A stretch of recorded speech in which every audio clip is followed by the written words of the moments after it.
Hi, this is Scott Devine at scottsbasslessons.com. If you want to check out my other tutorials, please go to my site and do so. This is part 2 of the tutorial where we're talking about soloing on the 1625 turnaround, which you find at the end of pretty much all the standard jazz type tunes, and at the beginning of them as well sometimes. We were just talking about how you can play through the entire thing using the key center. We're talking about in the key of C at the minute, so if the 1625 is in the key of C, which is C major, A minor, D minor 7, G7, you can play through it just using the C major scale. Then we talked about the arpeggios that you can use, literally just playing the arpeggios. I gave an example of that. And then at the end of the last video, I talked about starting to alter the chords within it. And I don't mean the rest of the band have to start altering the chords. They can just play that 1625 as they were doing, but you're going to imply new changes on the 1625. It'll give you that, playing out sound that people go on about. The first chord we're going to alter is the 6th chord. So we've got 1625, we're going to go 1, and the 6th chord, the original 6th chord, is A minor. We're going to change that to A dominant 7.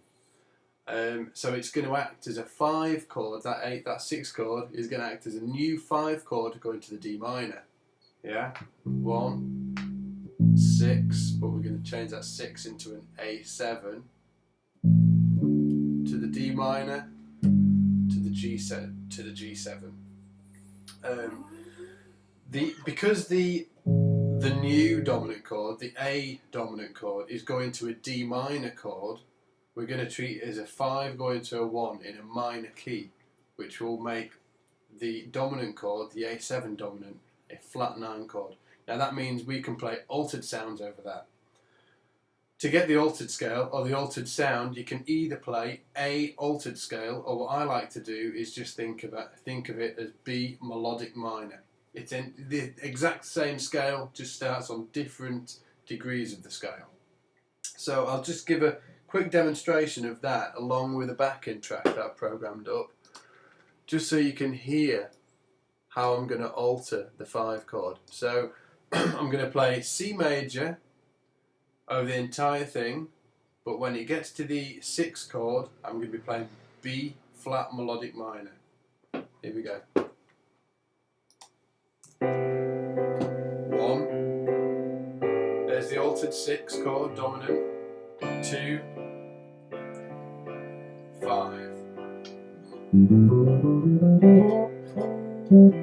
B flat melodic minor,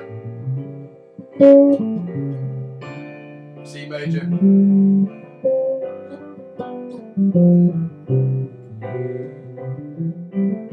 B flat melodic minor,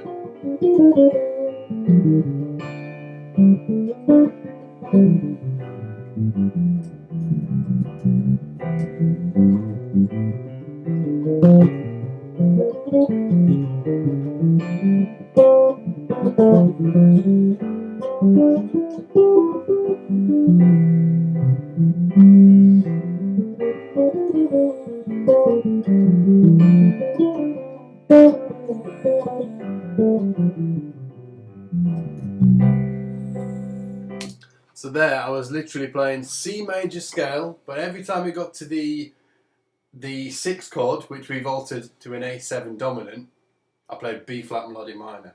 So the 1625 will be, there's your A dominant,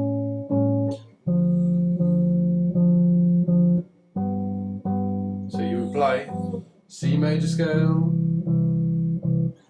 B flat melodic minor, C major scale, C major scale, C major scale, and round. What I like to do, I'm not so keen on playing from the key center, to be honest, a lot of the time. I do use it so I can play what people call digital patterns, or played in thirds. When I'm playing that kind of stuff, it's nice to play from the key center, because then you can really concentrate on the pattern you're playing and not try and navigate through the chord changes as well. But what I really like to do, I like to make the sound of the chords, but I like to do that via scales. So my next demonstration, what I'm going to do, I'm going to play C major on the first chord, I'm going to play B flat melodic minor on the 6th chord, which is A7, A dominant 7. On the D minor chord, I'm going to play D Dorian. And on the G7 chord, I'm going to play D melodic minor. That'll give me the G7 chord, will then get the Lydian dominant sound if I play D melodic minor on it, because it's G Lydian dominant, but starting on a different degree of the chord. I'll try and shout the scales out when I'm demonstrating them, but please bear with me because it's quite hard.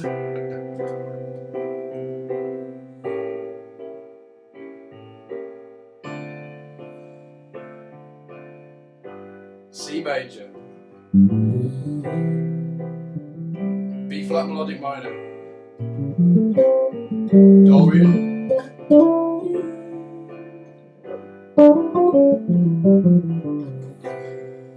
C major, B flat melodic minor, D Dorian, D melodic minor,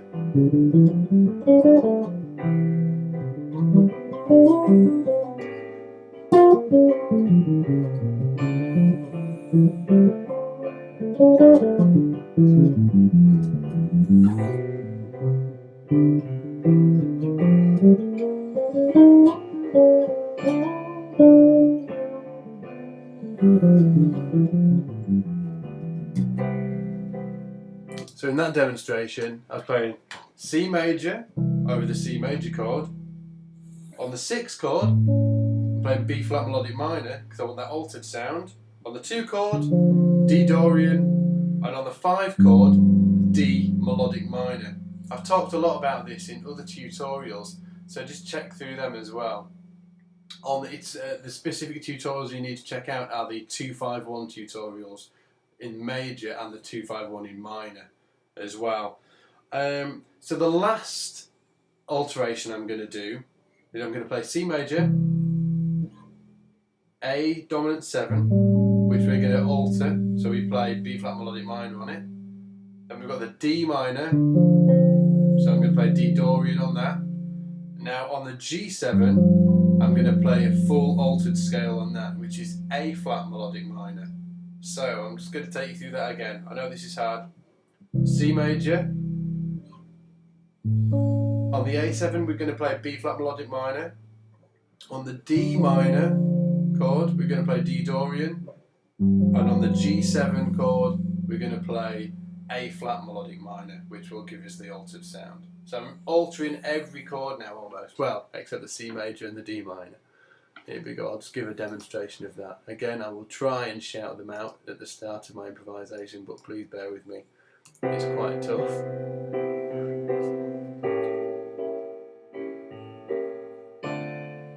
Okay, C major to start with. B flat melodic minor. To D Dorian. To A flat melodic minor.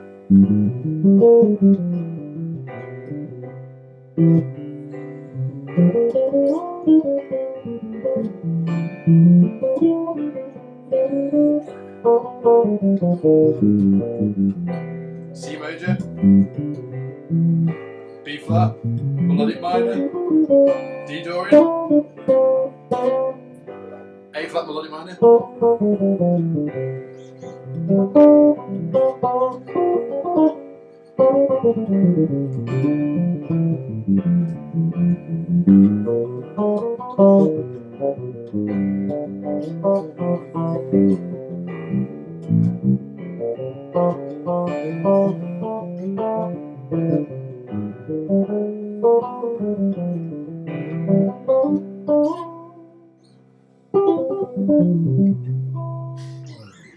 So, there you go anyway.